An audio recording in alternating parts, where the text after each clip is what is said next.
Good morning, everyone. I am Jannie van Aswegen of the Mossel Bay municipality. Welcome to all of you at our first panel discussion for youth development in the history of Mossel Bay municipality. You can be privileged to be part of this historic occasion.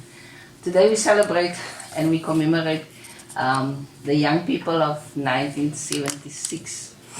Young people that stood up against an unequal educational system. And we salute them and we celebrate them because of them education is a right now in South Africa and not just a privilege. But in 2021 we face different and more similar issues and challenges within the South African landscape. We as the young people of South Africa, we challenge with poverty, unemployment, which is huge currently, crime, gangsterism, drug abuse, alcohol abuse. And it's because of these issues that we are here today. In our plight to develop young people, we want to create a platform and a conducive environment for young people to speak up and to assist us in creating opportunities for themselves. I want to ask now everyone around the table to introduce themselves, and then we will go over and I will give over to our facilitator of the day. If we can start on my left-hand side. Good afternoon, everyone. I'm Zayden from Hillcrest Secondary School, and I'm presenting JTC. So thank you.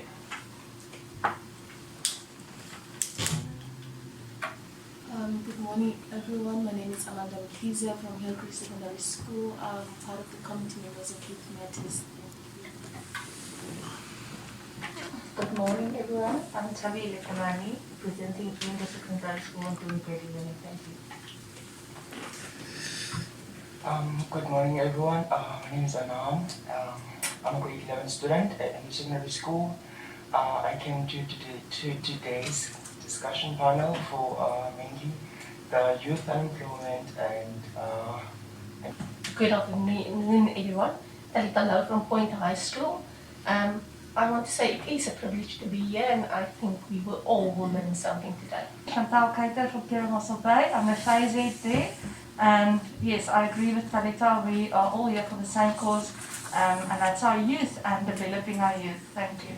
Goeiemiddag almal, ek is Reine Barkhuizen van Mossel Bay en ek is 'n graad 10 leerder. Good afternoon, everyone. I'm Lyndall Breintjes. I'm an educator from Sandra High School, and thank you for the opportunity for being here. Good afternoon, everyone. I'm Shnikore from Southwest High.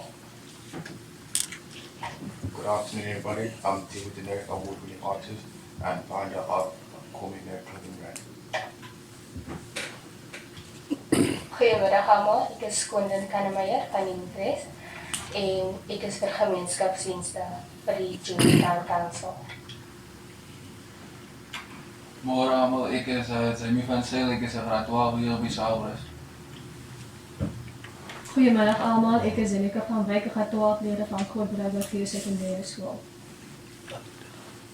Good afternoon, everyone. I'm Aline Swanepoel. I'm the Junior Mayor of the JTC for 2021, and I'm also currently in Matric in Point High School. And I want to say thank you to all of you for being here today and making this possible. Middag almal, ek is van John Carsons, Junior Deputy Mayor by die JTC. Ek wil net sê baie dankie almal en ek dink dis regtig een amazing geleentheid dat ons hier kan vergader en skouer en dat ons verskil kan maak. Dankie. Goeiemôre almal. Eerstens baie dankie vir die uitnodiging om hier te wees. My naam is Jopie Kutsia. Ek is 'n afgetrede korporatiewe entrepreneur vir 30 jaar in die besigheid gewees. Ek is tans 'n akademikus in entrepreneurskap en dit is vir my regtig 'n voorreg om vandag hier so by julle te wees. Baie dankie. Good afternoon, everybody. My name is Harshal Vatboy.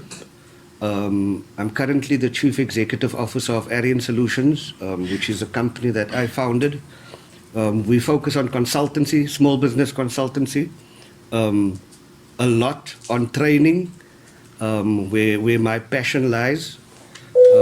I thought it's on. So as I said, Herschel Witbooi, I'm the CEO of Arian Solutions, a consultancy firm focusing a lot on training. We're actually moving a little bit away from consulting at the moment because we want to focus more on accredited training. I've been in the field of small business development now for the past 20 odd years. I am actually a baby of 1976, so this day for me also is very important. Since we are celebrating that year of 1976, I also have a background in the non-profit sector.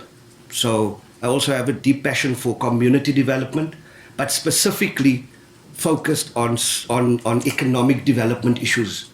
I'm not that much into food kitchens and soup kitchens and stuff, but I focus much more on economic development issues. Thank you.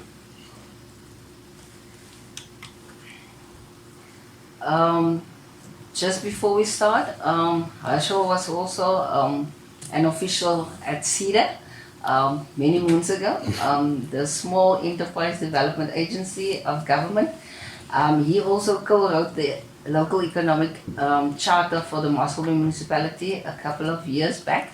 He's very modest about everything that he has done, and he has been very instrumental in setting up, I don't know if you have seen the beehives next to the Alma Clinic. He has been very instrumental in putting that in place as well for the Mossel Bay municipality. So from our side, thank you, Herschel, for facilitating this process for us and for giving up your time pro bono to do this. The floor is yours. Hulle sê in Afrikaans, jy moet nie jou eie beel blaas nie. So yeah, but in any case, I really want to thank especially the youth, the young guys, for being here today. I see most of you are actually in your school uniform. You even made that sacrifice today to even don your school uniform, even though it's a public holiday. Because I think, can I take off my mask?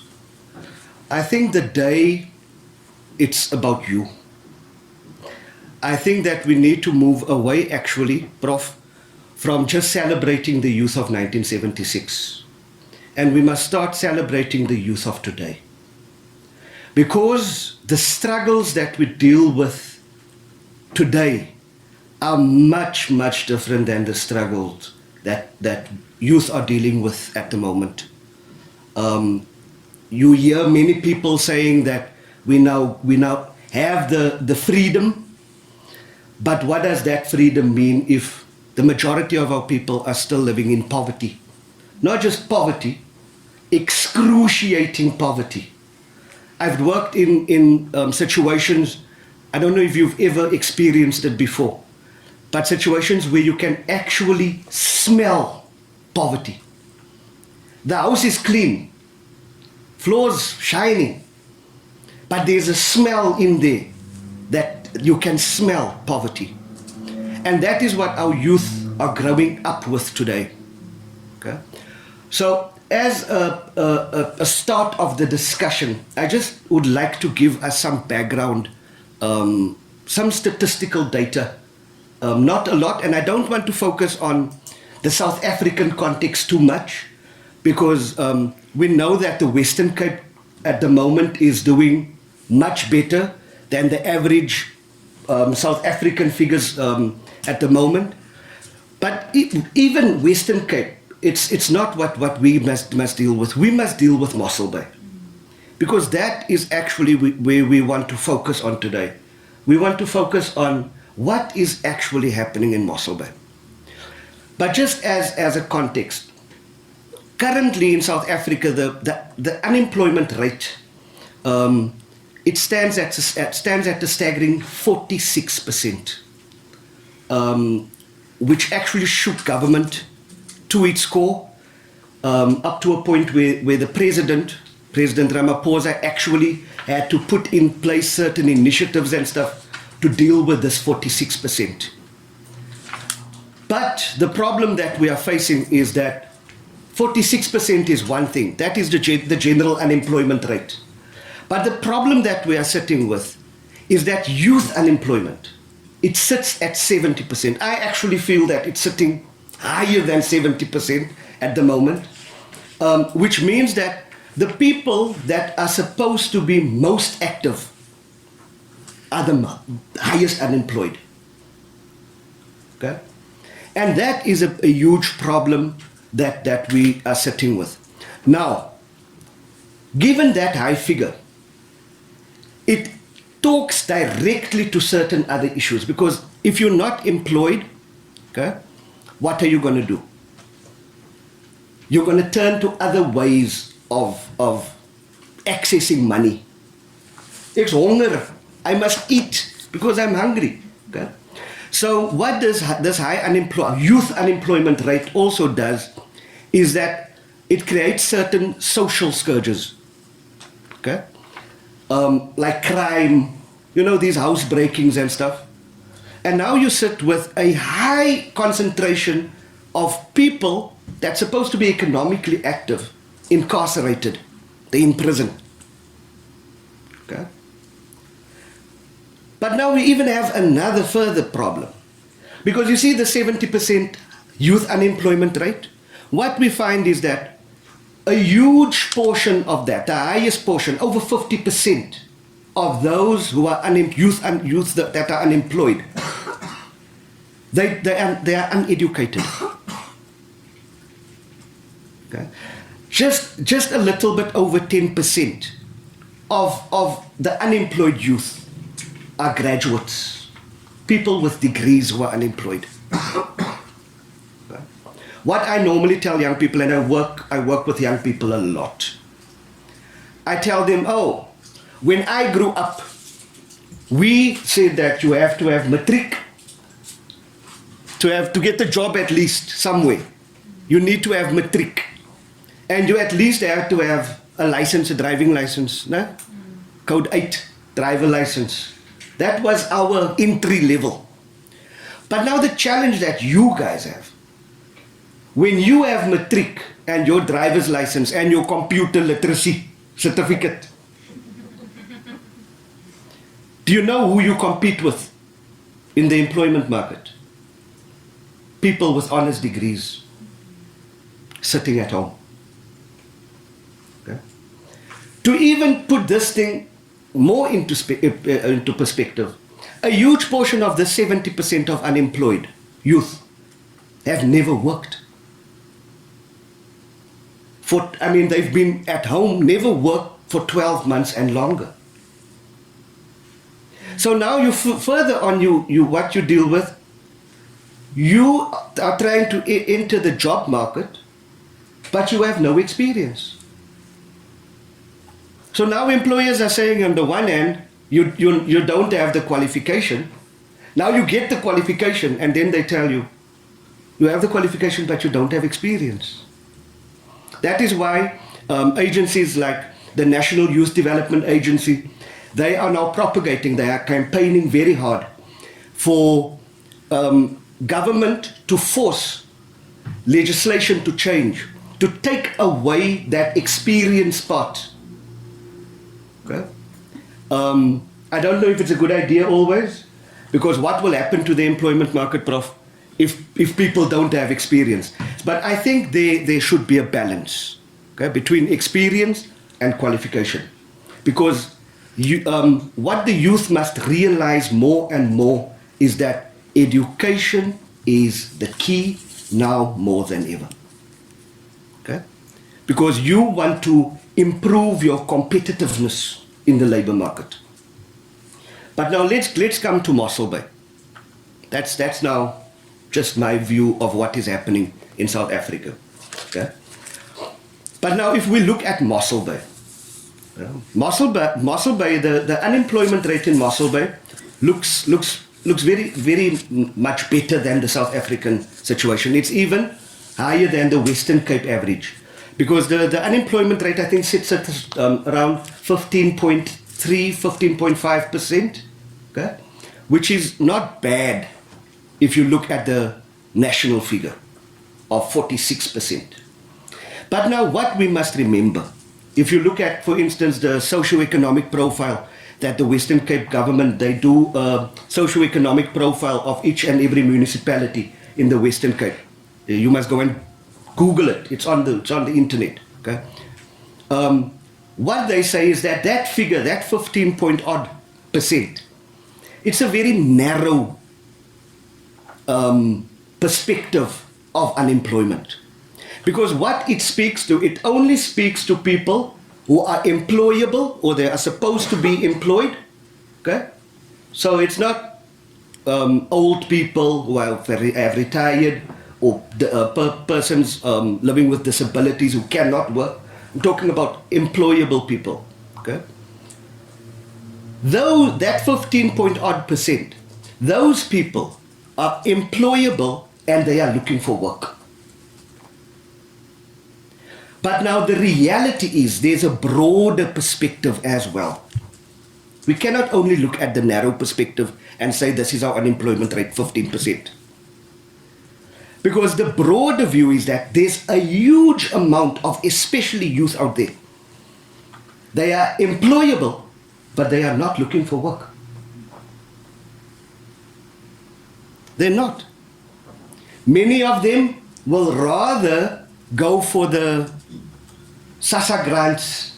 You know SASSA? Okay. Many I've spoken to young ladies like yourself who are asking me, why should they work? They have babies. And then government will support them. That's the reality.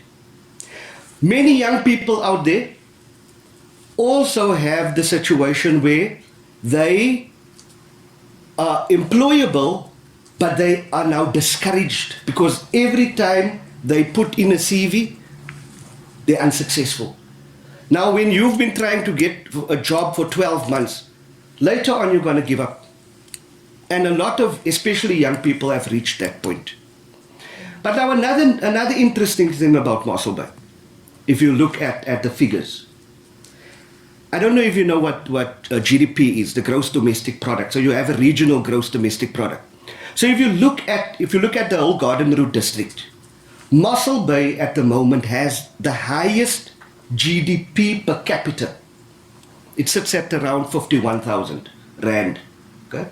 Which means the production of each individual lies around average that. Okay? The output per person, which is the highest. Which means that there's actually money in Mossel Bay. Another staggering figure, and this is something that we have to deal with, we can't look away from this, is the fact that in the Garden Route, just look at the Garden Route, Mossel Bay has the third highest rate of inequality between in the population. Okay? The top two is Bito, Plettenberg Bay, and knysna. But we know Plettenberg Bay and knysna, millionaires' playground. So a lot of people living in Bito and in knysna, I stay in knysna now. Okay? A lot of those people, they are not actually staying in knysna, they're in Gauteng, but they have properties. So they're counted into that figure. Okay? So in terms of inequality at the moment, Mossel Bay is very high. Given their GDP per capita, they are high in terms of inequality as well, third in the Garden Route. Okay? So these are things that we need to take into consideration when we are going to debate on this thing of poverty, because poverty has a cause. Okay? And what we should stop doing is we should stop pruning the branches and we should start going to the roots. Yeah?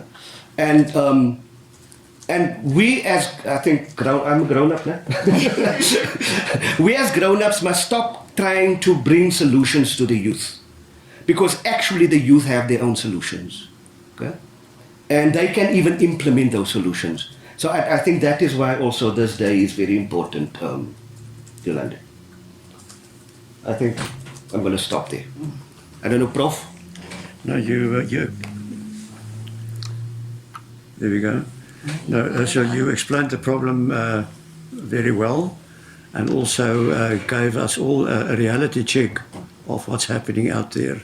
So yeah, it was very well put. Thank you.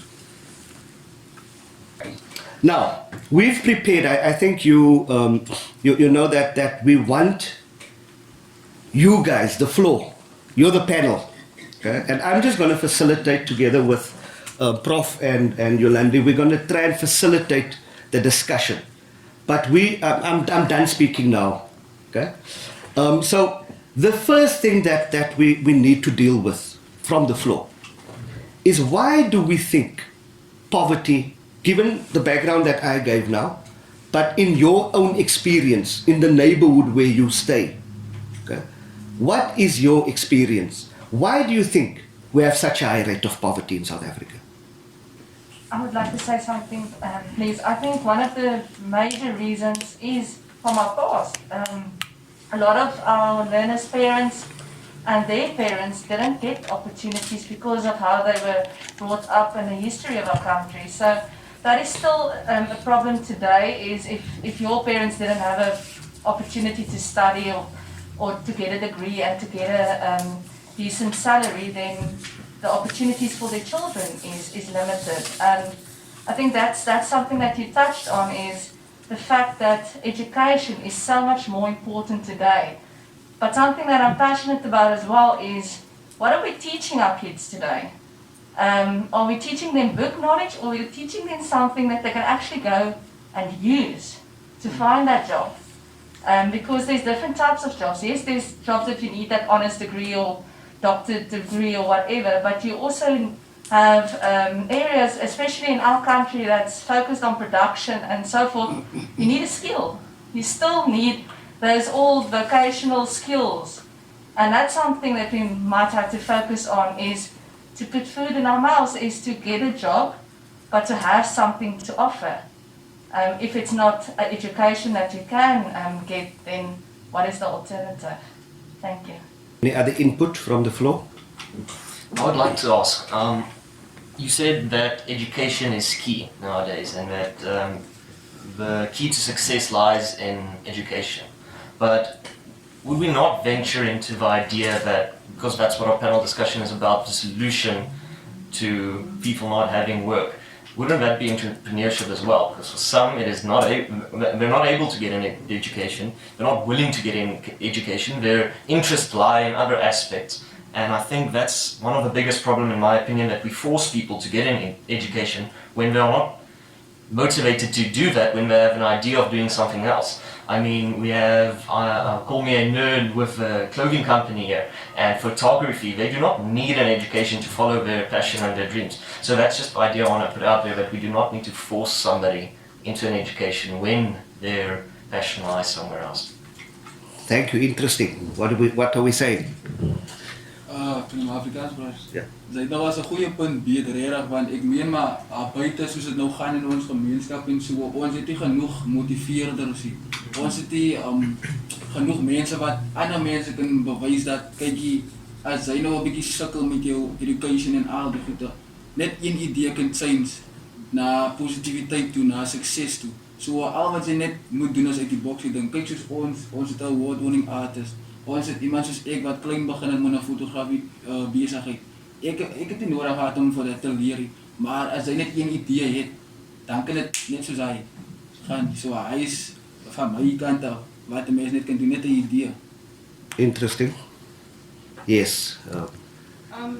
I agree. You started by saying that education is key, but I would like to focus on education, the quality of education. I teach in a community where the kids isn't as privileged as other kids, and we see every day our kids struggle. And even when we start in the enrollment in schools, like the guys who come start in grade 8 and there are 300, 400 grade 8s, and once they end up in grade 12, there's only 150 learners. Where do they go? How do we lose them? That's why I'm passionate about teaching and creating jobs out there, but our kids when we talk about education and the quality of education, I want to focus on like what type of schools does the government have in our country? We can't, I'll be sitting in as these kids in our class that has different abilities, and I'm a teacher, I come in, I can't accommodate each and everyone because all of us, we are different, we have different abilities, we don't think the same, we don't learn the same. But I think we must go to the government and ask, like, isn't there other schools where they can accommodate kids with different abilities? Because I've heard of people that has an engineering degree, but the guy is working in marketing now. I heard of a few doctors that got together and they were speaking about, listen here, my son went into medical, he's a dentist, the one is a doctor, and the other doctor came in and said like, oh no, my son is he's working in at Checkers. Like, I mean, why not? Why should it be a problem? Why should I become a doctor? Because that is expected of me. I just think that we need to go down to the roots and see who is the children in our classrooms, how can I accommodate each child, and where can I go to the top with the abilities that I have. Yes. Sorry, I agree totally with that. Different people, different ideas, different end goals.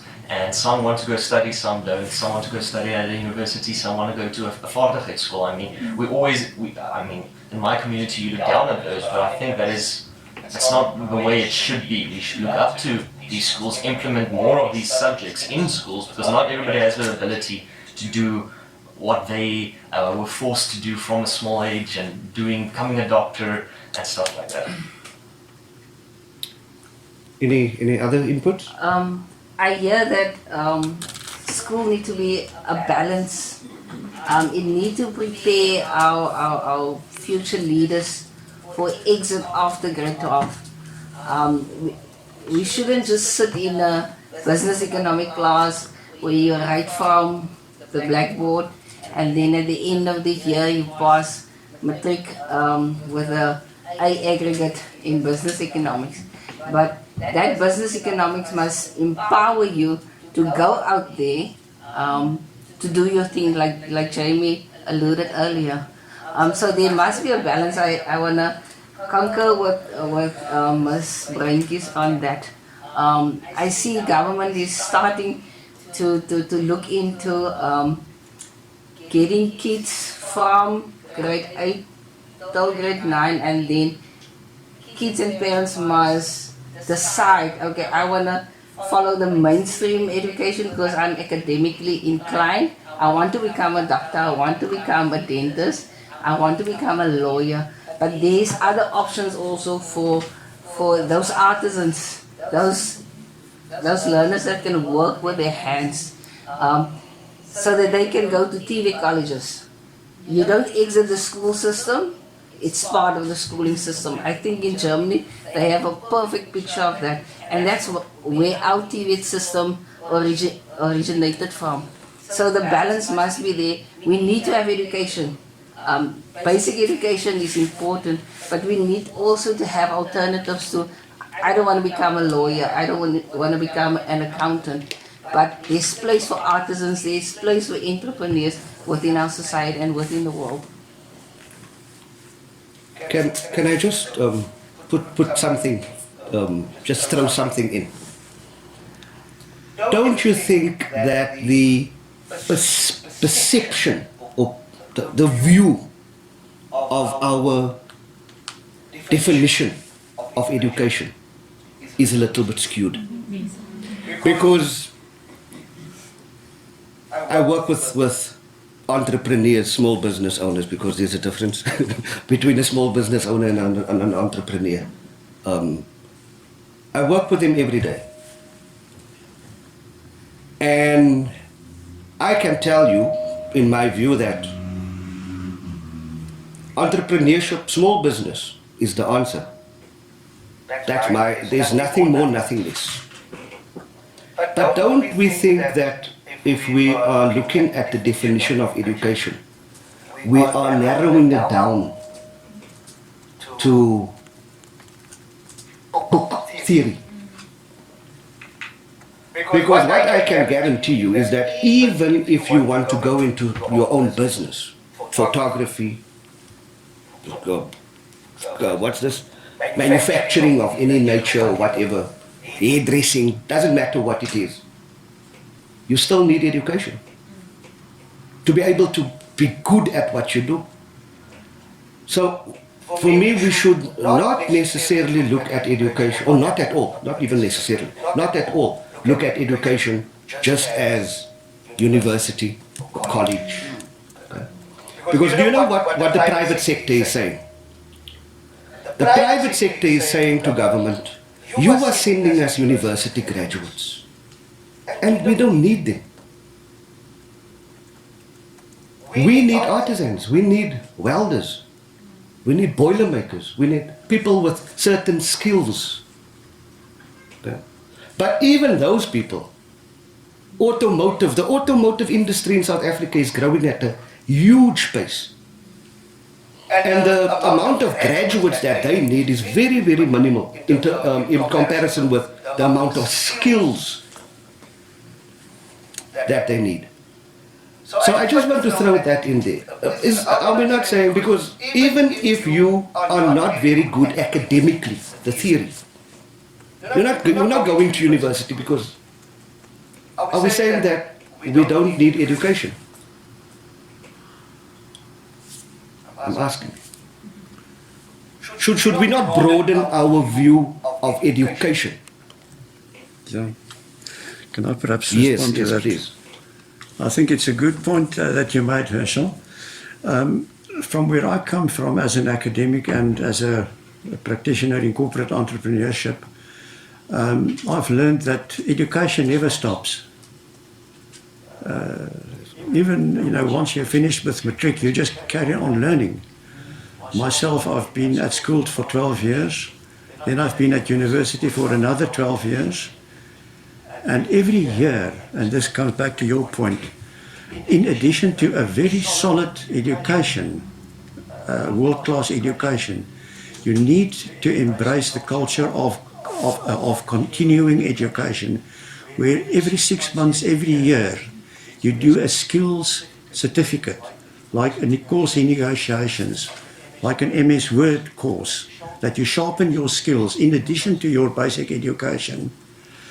I had the privilege of being, I have the privilege of being fairly close to the Soltech College in Pretoria, where it's their business to train diesel mechanics, it's their business to train plumbers, to train electricians, boilermakers, welders. And I think that model, it's a private enterprise by Solidariteit, but that model, as I say, it's a private enterprise. It cost them 300 million rand to build. And talking about Mossel Bay, I think such a kind of college needs to come to this town, because we are sitting, with the blue ocean economy, with the ocean economy next to us, agricultural economy just north of us. So there's a huge need for artisans. So I don't want to carry on too long, but I think from my side, learning never stops. I'm turning 70 this in a month's time. Only last week I attended a writing course in Oudtshoorn. You simply never stop learning. You never stop adding to your skills. So don't think, once you're done with matric, you're now finished and you throw the books away. To become a leader, to become a game changer, you need continuous education. And instead of, I don't want to talk too long, instead of buying yourself a Christmas gift, rather buy yourself a course in negotiations, that you go on a 3-day course learning how to negotiate, that you go on, that you buy yourself as a birthday gift, that you buy yourself, instead of a birthday gift, that you buy yourself, say, a 3-day course in MS Word skills. That is my message I would like to. Yes, I would just like to agree with what you said, and I think we should come up with an idea to change the youth's perception on the education system because most of us were brought up, and including me, with the specific idea that you go to school, you finish matric, that's that. Afterwards you go to university, if you don't, what then? So I think we should definitely get alternative solutions, like maybe starting an entrepreneurs club in your school and promoting entrepreneurship and getting people to think more about the alternatives instead of just focusing on that one specific thing, and that is matric and university. Because not all of us are made to go to university or get a degree. We're made to be entrepreneurs or do something else. I mean, the richest people in the world, like Elon Musk, they don't work for other people, they're entrepreneurs. They started their own company, as you said in the beginning. And as Albert Einstein also said, is everybody is a genius. But if you judge a fish by its ability to climb a tree, it'll live its whole life believing it's stupid. So I think we should change the youth's perspective as well. And I believe we're not saying that education is not important. We realize it is important. It's part of our foundation in life. And with the education that we receive, we can take it throughout our futures. But I also want us to focus on the alternative, the solutions for unemployment.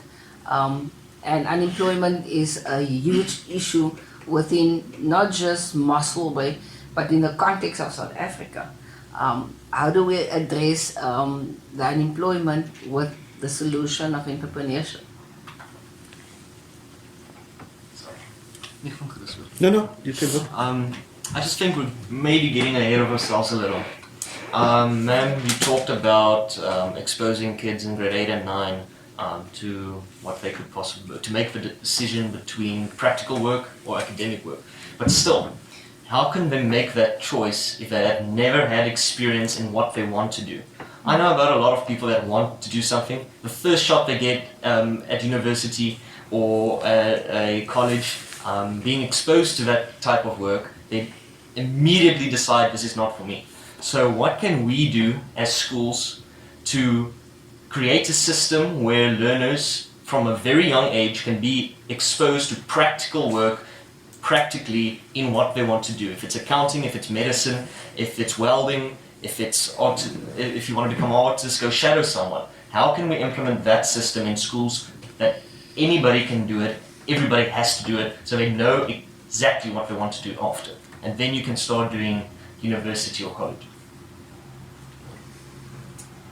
I do agree with you, and I heard what Jannie said. He's talked about mentorship. And rather than waiting on schools to do something, we should maybe consider getting businesses to help us to train learners in, like you said, artisans. Excuse, ek gaan oorslaan na Afrikaans toe. Om 'n mechanic te word, om 'n loodgieter te word. En ek dink as ons besighede gaan begin nader en sê, hoor hierso, ons het hierdie behoefte. Ons kinders, want dit is goed en wel om vir ons te sê, kry training, betaal vir een of ander kursus. Hulle het nie geld om te betaal vir daai kursus nie. Hulle het nie daai vermoë om te betaal vir daai kursus nie. Education is baie belangrik, maar wat kan ons byvoeg by education? Ons gaan nie in een gesprek of in 1 jaar education verander nie. Maar ons kan dalk iets byvoeg by education wat 'n verskil kan maak. Eerder as om te sê, kom ons verander die hele stelsel. Dit is ongelukkig nie ons mag om die stelsel te verander nie. So, dalk moet ons fokus op wat kan ons by education bysit.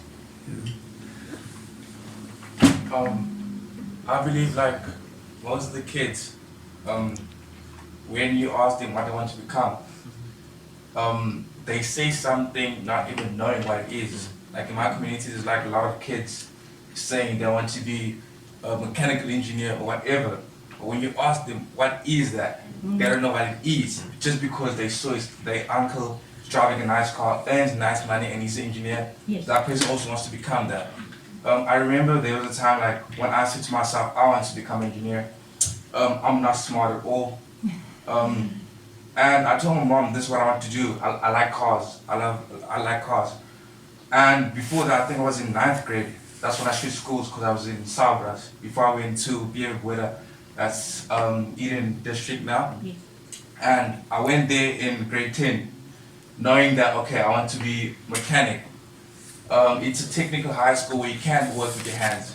But before I asked my mom to take me there because there's a lot of money, I went to these small workshops to see what am I getting myself into.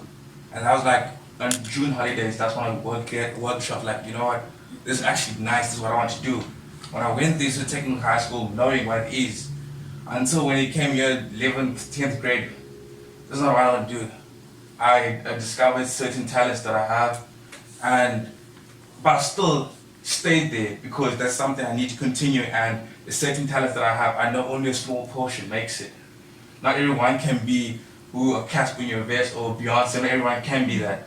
So we always have to know that we have to have something to stand back, that's where the education comes in. Because what if your dreams don't work out? We live in a generation where we believe everything that we see on the internet. The internet is taking over. Not taking over, it's actually taking over. So everyone wants to become this and that without taking risks. And that's the thing. The youth of today, we don't want to go learn, but we don't want to take risks as well. It's either you take risk in doing something or you work for it. For instance, like when I started clothing brand in December, that's when the corona was really bad. We couldn't do any shows. We as artists, we couldn't do any shows. And that's where it's you know what, with the small money that I have, I'm going to invest in myself. And that's what we don't do as young children, as kids and as the youth today. We don't invest in ourselves. And yeah, I think I'm also talking too much. No, not at all. Thank you for that. I just want to say something. As I look through the facilitators' questions, the last one, what should government do to assist young people with small businesses? As you can see with them, they have small businesses, but they don't have the money to, how can you now say, advertise their business or put money into it. I think the government can maybe help them or invest in their businesses so that they can learn, because they say millionaires have their own business, so that's what I want to do one day. So yeah, that's Wat die juffrou net al gesê het van die besighede wat moet intree by ons jeug of so. Ek wil net hê ons mense wat meeste van ons wat nou hier sit, moet net gaan kyk hoe dit lyk in die gemeenskappe. Wat gaan daar aan? Want kyk, in ons jeug, in ons generasie is daar baie struikelblokke. Soos deesdae se kinders in hulle community word hulle groot met hulle broers as gangsters en so. Op die ouende dink hulle nee, dis ook kwaai, ek wil ook so wees en so. Maar op die ouende van die dag weet hulle nie wat hulle self gaan in laat gaan nie. Hulle weet nie dat as jy nou op 'n 18 jaar ouderdom kom en jy gaan nou soos jou broer wees, hier gaan jy nou tronk en hulle vergeet van dit. Nou hulle dink dit is kwaai. Maar soos ek net al gesê het, ons het nie eintlik motivators, ons het nie motiveerders, iemand wat jou kan uit die community gaan haal en vir jou kan sê, kykie, ek sien jy het talent. Ek meen maar, ek het 'n vriend gehad, sy kar het 'n bietjie gerook. Hij was 'n 13-jarige en 'n 15-jarige wat het daar in die bonnet ingegaan het. Hy man het vinnig huis doen en haar ry kar. Ek meen maar, hy se talent, kom kan 'n besigheid hy mannetjie gaan uithaal. Om miskien education gee in motoriste en al die goed. Hoekom kan ons nie dit doen nie? Dis maar net wat ek dink. Ons moet daarom die besighede benader en net sê, kykie maar, hier is mense met talent. Al is dit nou nie education by die skool of so nie, maar ek meen maar met die motors en so. Dis maar net my opinie en wat ek dink. I think I agree with everyone said. Like you also referred to, why can't the government just be more lenient with the policies that they have in place? Such as they go out and give social grants to people. That just only discourages you to work because I'm receiving a social grant, so fine, I'm not going to work. Why can't they subsidize small businesses? Why can't they come and say, okay, listen here, you don't have to pay as much as tax so that we can help these small businesses? I just want to say I'm proud of them for actually realizing that there is a government and the government can help. But I think there's a gap between there's a government, how can the government help? What is the measures that can take place to help these kids? Can I put something in? You know, government gives us a lot of statistics. Okay? I was very unfortunate to work for government for a while. Okay, and God must help me. I don't want to work for government ever again. Okay? Because I'm an entrepreneur. I'm a business person. Okay? They give us a lot of statistics. Like, for instance, they know, government knows, that, for instance, first world countries, like the United States and UK, 90% of jobs are created in small business. It is. They know it. And if you look at developing countries like India and Brazil, and even in Africa, like Malawi and Kenya and these places, that figure is even higher because it's not industrialized countries. It's not like in huge industries yet. It's not developed to that level yet. So government knows. Our president, with his whole cabinet and all of parliament, they know that the answer lies with small business. Okay? And if you speak to government, to politicians especially, they will tell you, no, but they are investing in small business. But do we really think that government's aim is to develop small businesses? Have we asked ourselves that question? Do you think that, because remember, there's also, like if you go to the Global Entrepreneurship Monitor, which is a very important piece of research, I think it's one of my favorite research tools or documents out there. The Global Entrepreneurship Monitor says, for instance, that they do comparative studies amongst countries, similar types of countries. And what they found was that in South Africa, the reason why, do you know that 80% of our small businesses fail within the first year? Okay? Our Minister of Trade and Industry, the previous Minister of Trade and Industry, actually said it a lot. And he got it from the Global Entrepreneurship Monitor. 80% of small businesses fail in the first year. And what they find is that the reason for this is because people start small businesses for the wrong reasons. The motive. They started because they need money for food.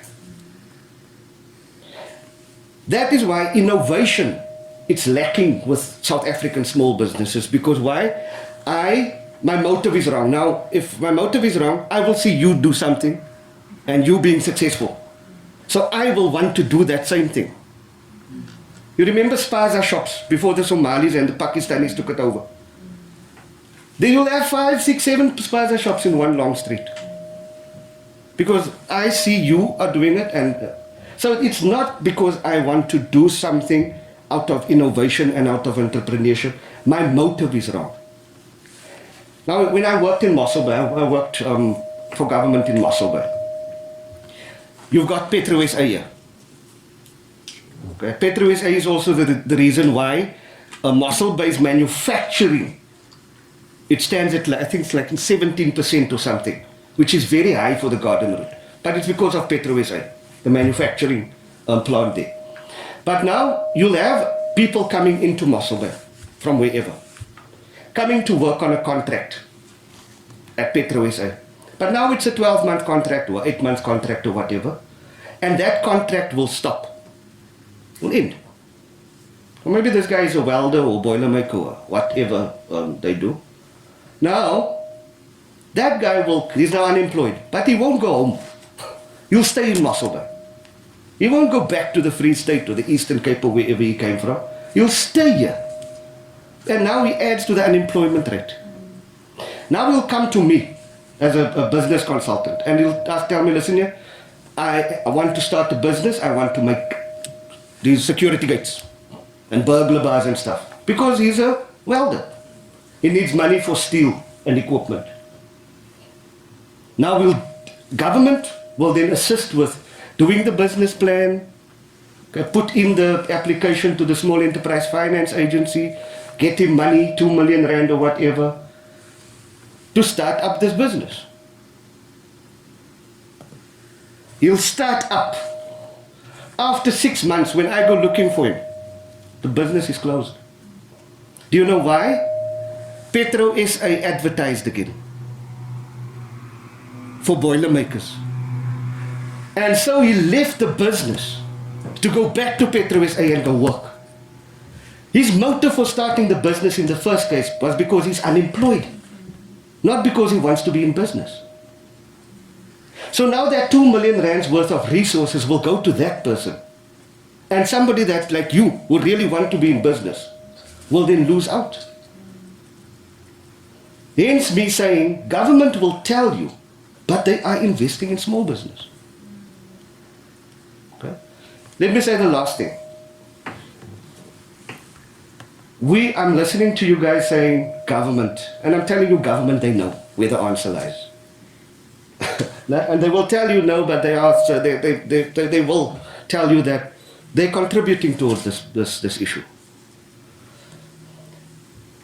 But I think, one of my favorite, I think is my favorite author. His name is Noam Chomsky. Okay?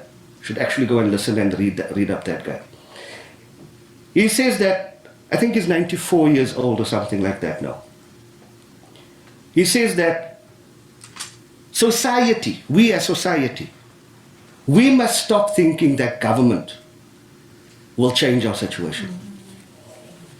We must stop thinking that if we ask government, they will bring the solution. The only way that we can bring the change is if we mobilize and force government to make a change. I'm not saying go into the streets and go in riots and unrest. That's not what I'm saying, okay? Because there's other ways. But government, you must remember, they're politicians, okay? And they're officials. Officials will say, not in all cases, I'm not saying all cases now, because we have teachers here, okay? Which they are also government officials. But in many cases, government officials, they will be there for the salary. Not because of the passion.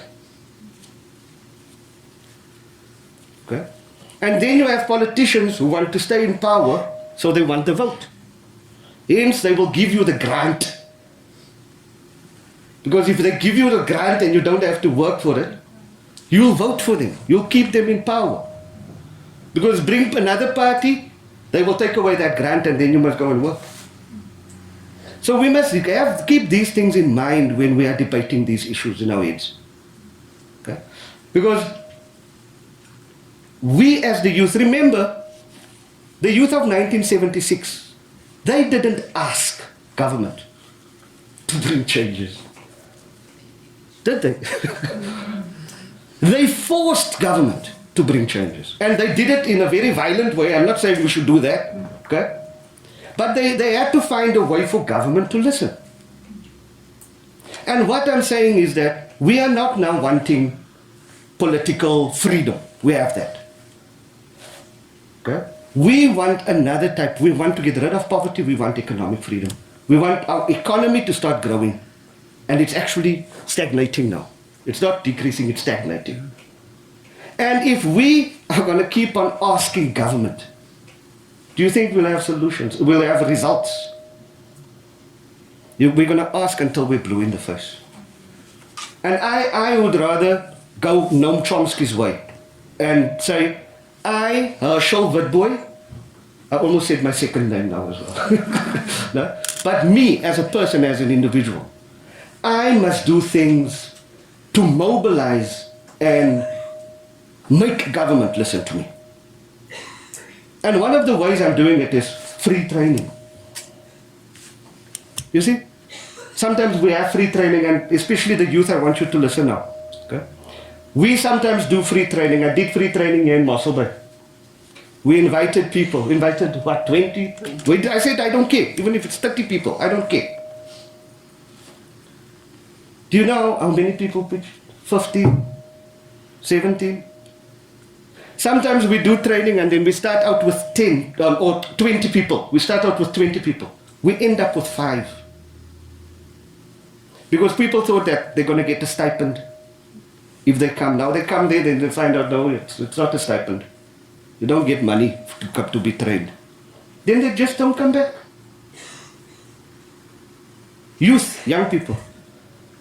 So what I'm saying is that we as the youth, we should start mobilizing and doing things to show government, listen here, we want to change the situation.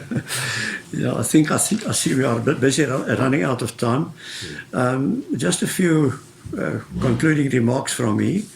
The teacher over there asked or mentioned that, we don't have mentoring roles. We don't know where to look to. I've asked my students to provide you with a list of successful entrepreneurs. I would like you to Google any one of them and just see what they did, what education they had, and also see on their profile on the internet how they got going. For instance, Chris Tuvisa, he did not start off in Uppington to become rich. He became mad when he looked at poor people in Uppington. Mad in the sense that I want to make a difference. And he did not start off to make money. His business model was to provide dignity to poor people. And that was the underlying motive for PEP stores. Not to make money, but to make a difference. And, so here's a list of about 60 mentors that you can look at. Then, we're talking about unemployment. But if we look at history over the past 100 years, 100 years ago it was the Groot Griep and there were no jobs. Then there was the Great Depression and there was no jobs. And then there was the Second World War and then there was no jobs. And now we have COVID and we have a corrupt government and there's no jobs. And I think we should listen to Einstein that we look for the solution at a different level. Because this problem keeps on coming forward. We should look at a different level as what the problem is. So let's work on what Einstein tells us.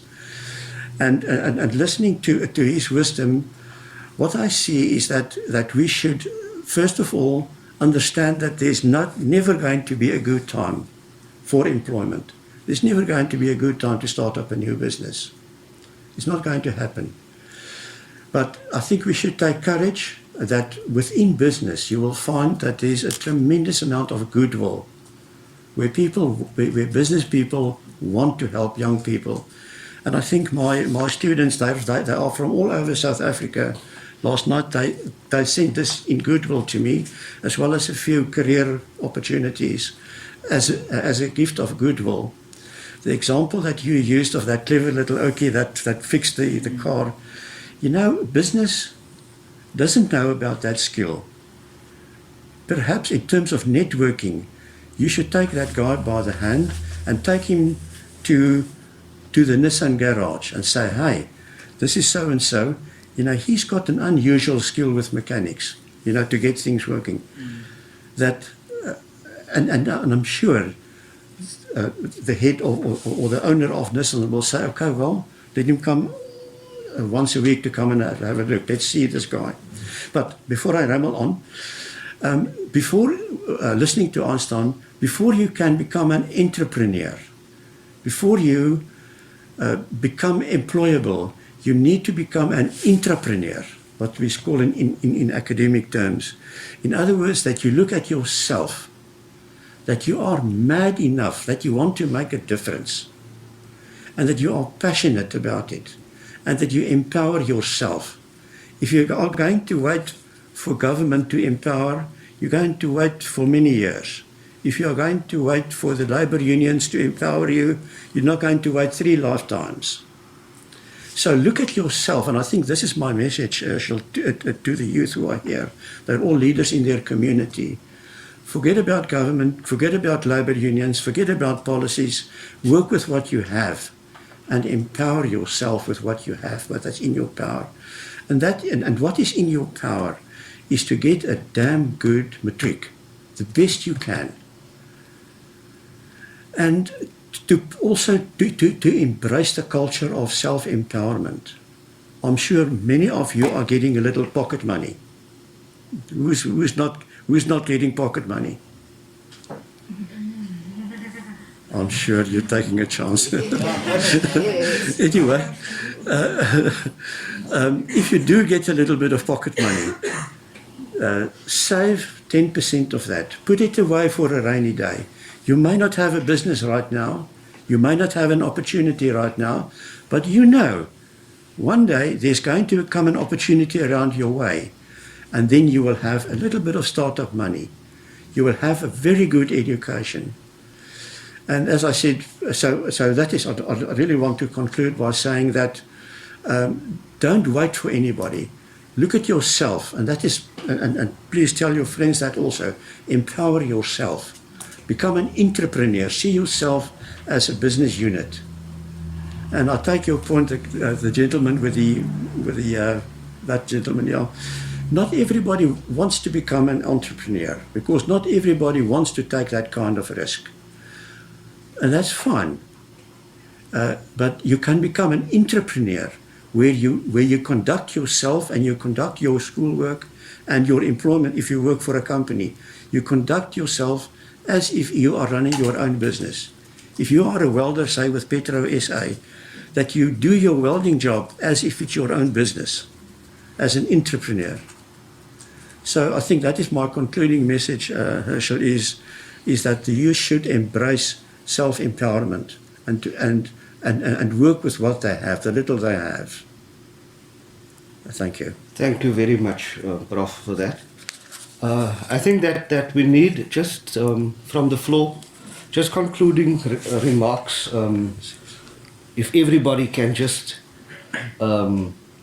give us a concluding remark of what your final thought. Yes, meneer Verboy, verskoon asseblief dat ek nie met meneer saamstem. Maar die ek nou oor Afrikaans, my Engels is op vir die dag. Iemand moet maar vertaal. Die idee dat ons die regering moet in 'n hoek druk en sê dit is wat julle moet doen, ek stem nie saam daarmee nie en ek sal sê hoekom. Selfs soos dokter gesê het, ons moet gebruik wat tot ons beskikking is. Daar's nie iets soos te groot droom nie om die regering te verander nie, maar ek dink dit is 'n valuable point dat ons begin by wat ons hier het.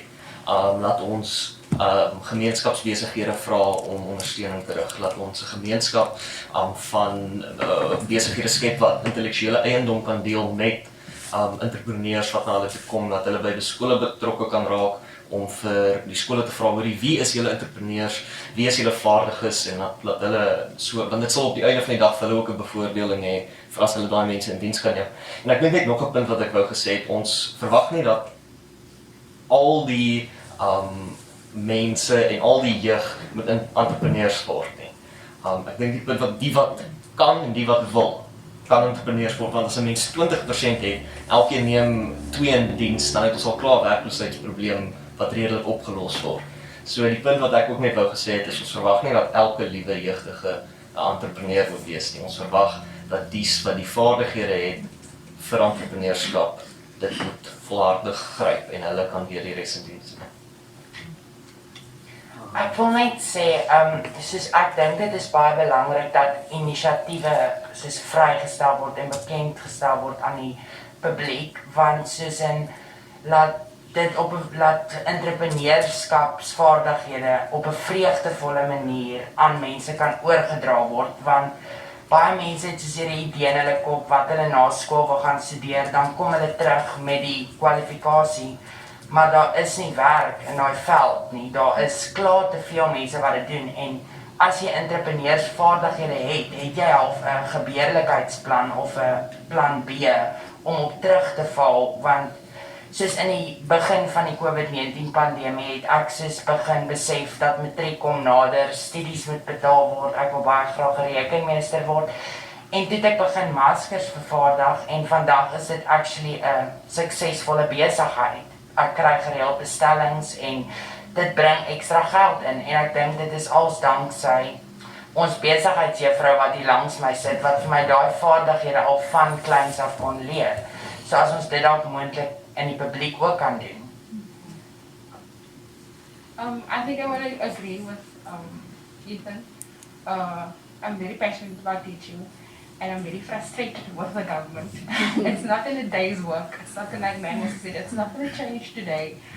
I just think that change needs to come, and that's why we are here today, to help with that. Like, you guys are the future teachers, you guys are the future engineers. I have kids in my grade 12 class. I always refer to the reality. There's kids that come to my grade 9 and 8 class and they can't read and write. Like, what is going on? I'm sorry, I'm going to go back to quality education. What is going on in our education system? What are we going to do about it? And then lastly, I'm just dropping it out there. Lastly, I also want to say, I think we should go and see what is the need in the world. Wat is die behoefte daar buiten? What is the need in the world for different opportunities?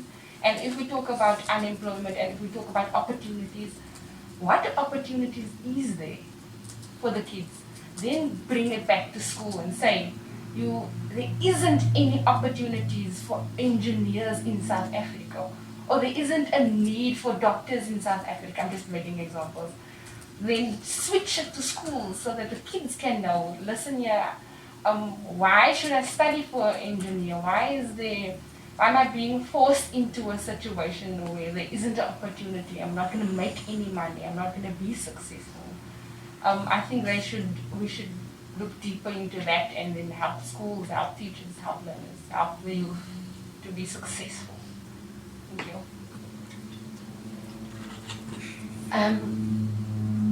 We all are talking about making changes and what we can do about making changes. Now, the past term at school, we are forced to do this little mindset growth videos that we show all the children. And it's great, mindset for growth, they call it. But can't we do the same in a mindset for opportunities?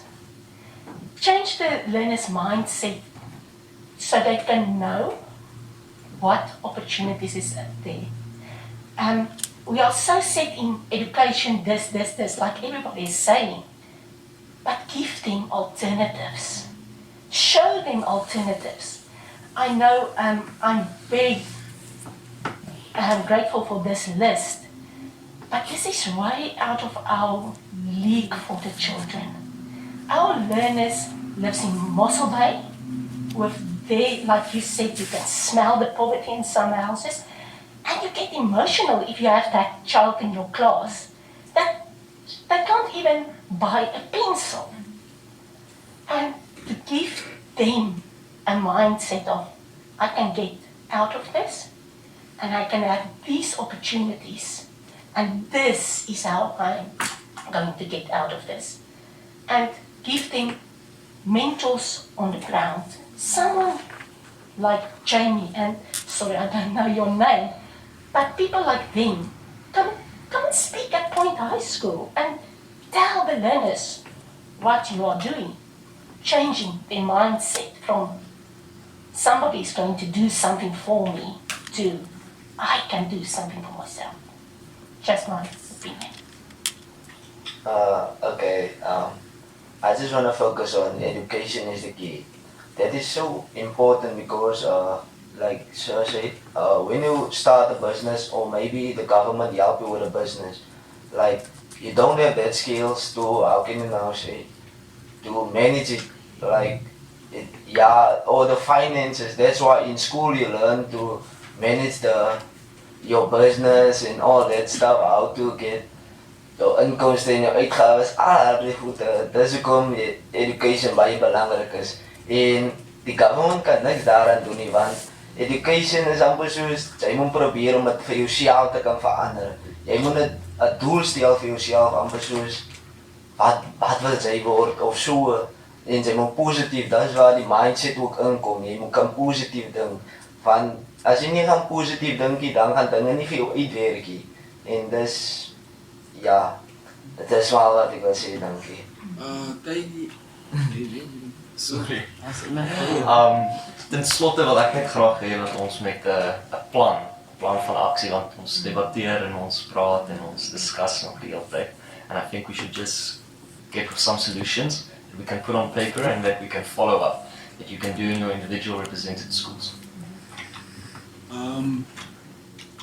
Ethan John, ek het daar 'n praktiese oplossing. I have a practical solution there. I've been thinking about everything that everyone has said, and the thing that keeps coming to my mind is we need to partner up in our community, in Mossel Bay, in the Mossel Bay area. Is schools need to partner up, businesses need to partner up with schools, and successful people that has gone through the rhythms needs to talk to our youth and educate them what is needed to run a successful business, or teach them the skill that they need to make that business successful, so that they don't drop that business to go and seek that permanent employment and to make sure that they get that paycheck. Go through the struggles, because it's not easy to start a business.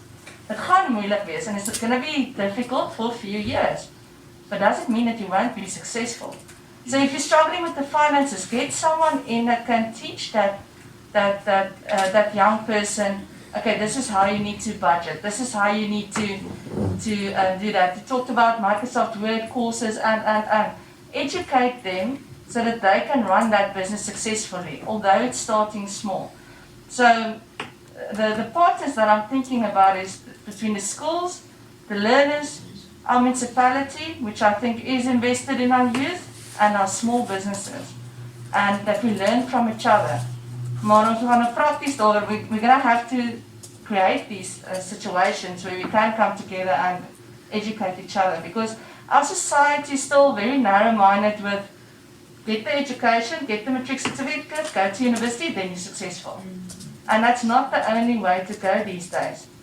But you must want it. You must want to get out of that situation and to make the success yourself. And success, what is success? There's different definitions. To struggle and have your own business and earn a small income, that doesn't mean that you're not successful. That's better than staying at home and getting that social grant and not achieving anything. So yeah, that's my 2 cents. I think we need to partner up and actually be the change and not just talk about it. Thank you. Can we just give Ek het net opgelet wat meester gesê het van as baie klein besighede wat miskien in 'n jaar se tydperk nou nie wat nou nie kan gebeur en so nie. Maar as jy aan dink, kyk wat Jannie gesê, wees meer bietjie positief. Kyk uit, soos Tebo gesê het, vat 'n bietjie risks aan, soos juffrou gesê het, change die mindset. Kan ons nie dalk soos ons jeug, as hulle net kan leer om hulle mindsets te change. Dan kyk, my ouma grootjie het altyd gesê, het gaan altyd swaar voor het goed gaan. Want op die einde van die dag, sy gaan miskien struggle, en dan sê dat miskien vir jou nie, sy moet opgee, kyk vir iets anders uit. Maar as sy weet, spesifiek of presies, nee, hy is jou droom, hy wil iets maak van het, kyk soos ek praat uit ervaring uit, okay, ek is jong, maar met my besigheidjie wat ek het, soos ek gesê het, ek kry nie sakgeld, ek moes maar gewerk het vir wat ek wil hê. Nou kan ek vir my lekker klere koop, lekker in die strate vol confidence loop, want ek maak my eie geld, ek is 'n jong entrepreneur, ek meen maar as ons ander, soos in ons jeug ook kan motiveer, net om hy extra myl te stap en nie op te gee nie, dan gaan sukses bereik word. Want ek weet maar sukses het baie definisies. Jy kan enigiets doen wat jy wil, solank jy net nie opgee en jou mindset moet net reg wees. So ek voel spesifiek ek alleen of is ander wat ek voel, ons moet net meeste van ons jeug se mindset verander. Dan is dit basically maar al. Dan moet jy net nie opgee nie. You can go. Ethan zit af. Ik kom elkaar. Is nog aan? Oh. No, you can go quickly. What I want to say is, James hier said, ja, ons kan die jeug se mindsets verander, né? Maar kom ons sê sommer op positief begin dink. Ek het daai 10% wat neergesê het wat ek altyd moes weggesit het. Ons ondersteun mekaar. Sê maar jy nou al daai goeds bymekaar het, né? Byvoorbeeld, ek kan nou 'n hemp het, 'n hemp het, en dan iets verkoop. Dat beteken dat iets weer gaan koop, né? Mossel Bay is net so klein waar mense nie dink weer gaan ondersteun nie. En die ander ding wat ek agtergekom het, we don't know the difference between businesses and entrepreneurship. Yes, let's say for instance, if you have a business, you sell a t-shirt for 50 Rand and sell it for 100 Rand. That's business. But if you take, like, for instance, something else like apple and make juice out of it, that's entrepreneurship. That's how I see it. So vir ons as jong mense wat nou al daai goedes nou mekaar het, ondersteuning, die bietjie geld en die confidence wat jy gesê het. So byvoorbeeld, kom ek die water vat en ek het nou al daai goedes gedoen om my logo op te sit, mense kry wat die water verkoop het. Na wie toe gaan ek om dit op die mark te sit? Dat ons as jong mense wil weet, we don't know where to take this. Yes, we have everything, but hoe gaan sit in checkers kry? How are we going to get this sponsor shop? And that's what we want to know. That's the answer that we don't have. Because we only live in a small town where you can just like, what we saw, maybe next week you're going to buy again. And that's where your business is going to die because I'm not going to keep on supporting you. So dis wat ons ook wil weet, waartoe gaan ons? Dis wat ek wil probeer doen. Dis wat ek wou probeer doen met hierdie lys. En hierdie mense is vandag ikone, hulle is wêreldbekend, hulle is skatryk. Maar as jy byvoorbeeld vat Christo Wiese, het begin waar jy nou is. Hy was 'n brandgatarm kind in Appington. En het begin met 'n klein spaza winkeltjie. Maar gaan lees sy geskiedenis, waar hy vandaan kom. En leer van hom, hoe hy gegroei het. Hoe het hy klere verkoop, hoe het hy gesnous. En uiteindelik het hy 2 spaza shops gehad. Eintlik het hy 3. En vandag besit hy die hele Pep Store en nog baie ander. Maar hierdie mense, hulle lyk of hulle uit jou liga is. Maar hulle het begin presies waar julle is vandag. Gaan leer by hulle. En miskien wat ek ook kan noem by wyse van 'n plan van aksie is in die voorbeeld wat die jongman aan oorkant genoem het van wat nou maskers vervaardig. Ek dink dit is 'n storie wat miskien in die media kan vertel word van 'n voorbeeld van hoe die jeug, 'n jong persoon homself bemagtig het en nie gewag het dat die regering eendag tot sy hulp moet kom nie. En ek dink daar is baie sulke ander stories ook. Die voorbeeld wat jy genoem het van daai mannetjie wat so goed is met karre. Dit is iets wat op 'n Facebook moet kom of in die media moet kom, dat dit ander jong mense kan inspireer om vir hulle hoop te gee. Dis wat ek wou sê. Gee mekaar hoop. Thank you. Can we just have, because there's some people who haven't said a lot or anything at all. So let's give that gentleman an opportunity, please. Okay, so after yesterday, I went to home and then I thought of, okay, let's say we put the plan of entrepreneurship into action. And I thought of, okay, at school, what if I could sell ice creams? Because I mean, it's something that's different. I'm pretty sure Ines are going to buy them. But the thing is, I will need a fridge, like all the equipment, which I don't have money for, and I'm gonna be how do I explain this? I'm gonna need like something like a business or NYA. Is it NYDA support or something? Yeah, I think I've heard the last time that they do support small businesses. So if maybe I could like get NYDA to support my small business, then I think I don't know how to explain this. I hope you do get my point though. Yeah, get support. Yeah. Get the necessary support. Yeah, like I do have the action and I do want to put it into, like I do have the idea, I want to put it into action. But the thing is my mom is a domestic worker. She could not support me to buy ice creams, to get, for instance, because I'll need a container. Like during break time, I could like store, there's my fridge there's my ice cream, there's my cones, and I'm pretty sure like it's a business that's going to run. I'm starting this business not to necessarily like an income to myself. Let's say you do support me, I take the money back here, see if the skill really is like there for me or something like that, you know.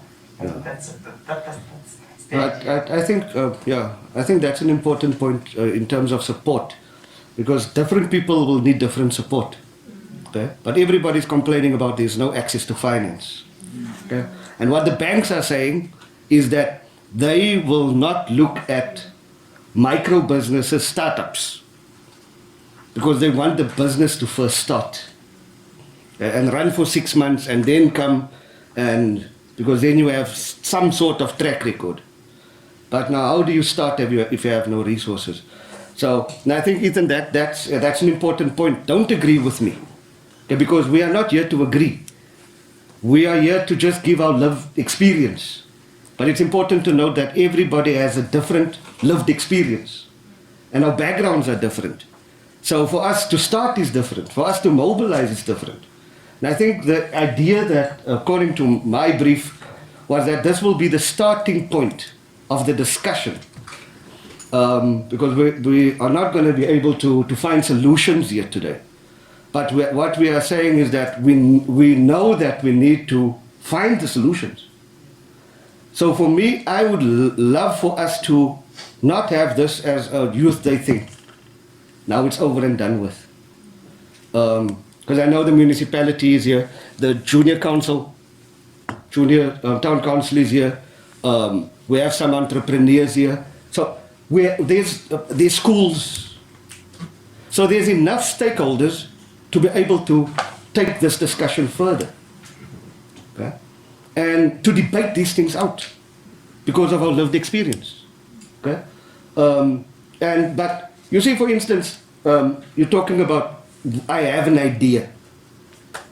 But you need to understand that having an idea is not good enough.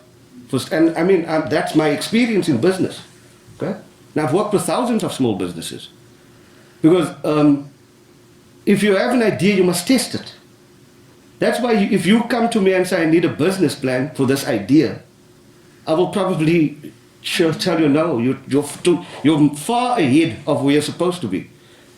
Because you need to start with a feasibility study. So you need to test the idea.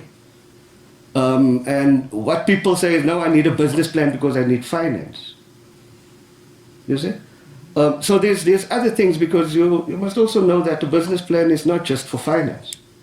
So that is why you need to back up all of this technical knowledge that you have, whether it's a mechanic or somebody who manufactures clothes or whatever.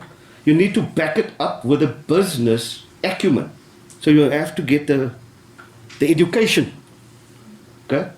To be able, you for instance mentioned earlier about the income and the expenses. How do you manage these things?